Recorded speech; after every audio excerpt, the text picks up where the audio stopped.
Welcome to my channel. Please, if today is your first time, go ahead and subscribe so that you can see all the content that I have under my channel. Okay, today we are going to look at dividing and multiplying the radical offset, which is in terms we will be simplifying. So we have some kind of hint here that you have to know. When we have individual division, we can bring all of them under the same radical.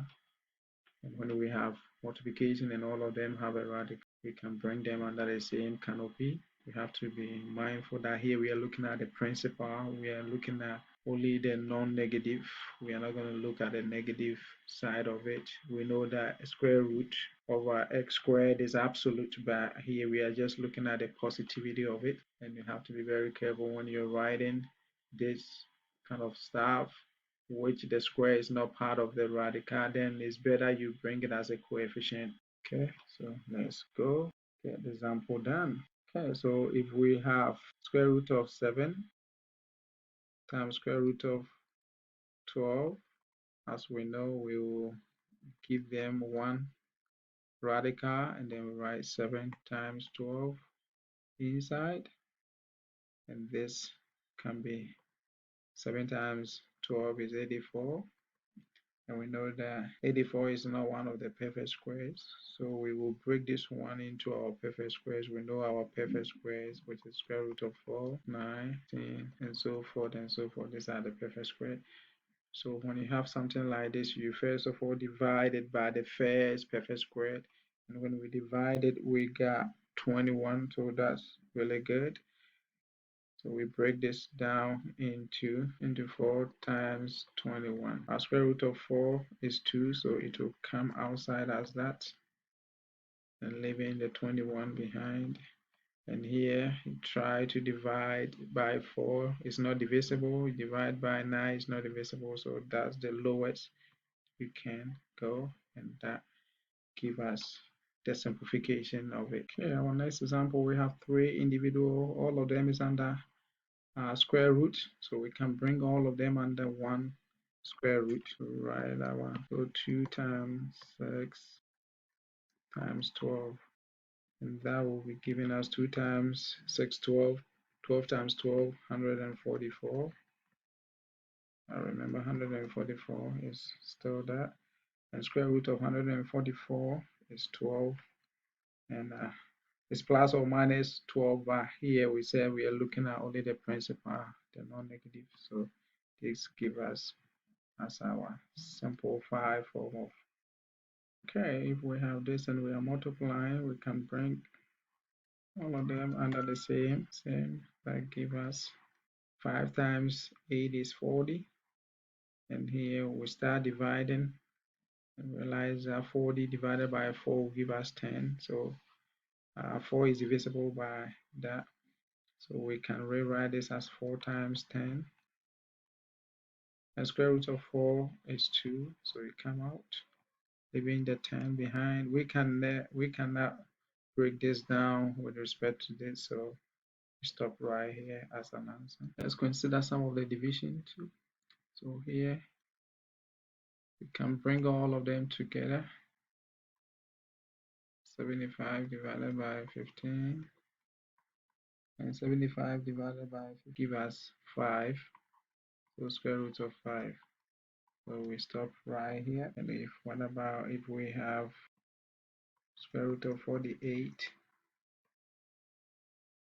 divided by square root of 12? Now 1, 2, we can bring it together. 48 divided by 12 square root, and that gives us 4, square root of 4. Our square root of 4 is 2.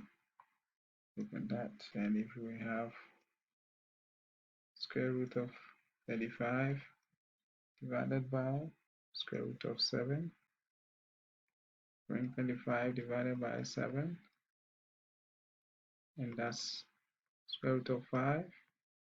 And square root of 5 is not perfect square wave, so we stop right here. Now we add this expression times this expression here, all of them under square root, so we can bring them together. So here 3 times that, all divided by here, So here, normally, when we have a number and variable, we write the number first. So let's go ahead and write 27 first. Get 27 times x squared here.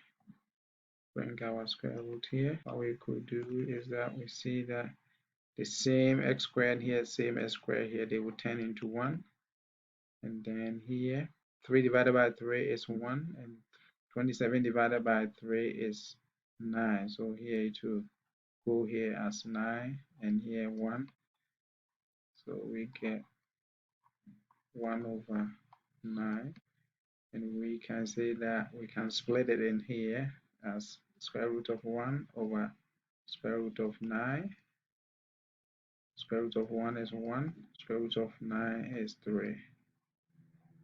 That's the final answer. Okay, so we have this expression to evaluate. So here we will rewrite 30 x times x plus 1. Down here we'll write our 5. We know that this is a squared, so we can repeat it twice. And we bring our square root. Realize that x plus 1 is up and down, so they will turn into 1.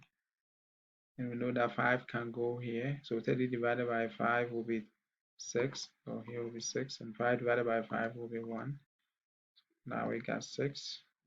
And we got x plus 1. And it's all squared. And at this point, there's nothing that we can break further.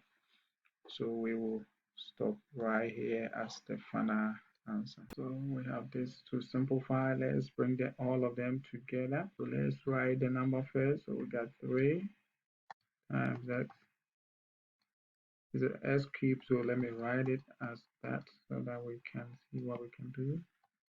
Got 12. Bring all of them. So at this point, realize that this 10 into 1. 3 divided by 3 is 1. 4 divided by 3 is 4. It becomes 4. And this becomes x times x becomes x squared. So we have x squared here over 4 and all square root. We can split it by the square root of that. But we know that square root of x squared is absolute of x, but here we are considering only the positive side of it, so it's just x. Square root of x squared is x.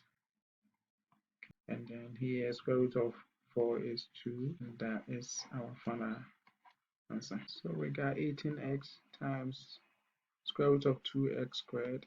Here, let's go ahead and bring all of them together. So let's write the numbers first. So we got 18 times 2 times x times x here. Let me bring the x squared here because we are going to need it because we know that square root of x squared is x. So we're going to need that. Here, 18 times 2 give us 36. And then we have our x squared, the x here. Square root of 36 is a perfect square, so it becomes 6, it comes out. And then square root of x squared is x, so that one also comes out, leaving the x behind. So this becomes 6x root of x as the final answer.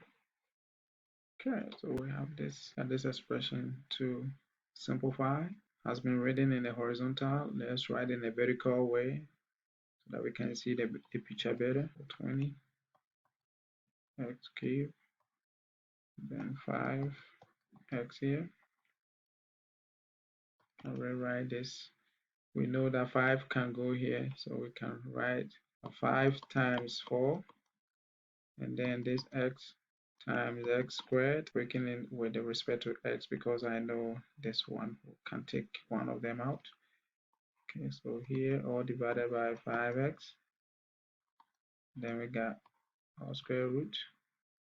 Here this 10 into 1 and this also 10 into 1, leaving us with 4x squared.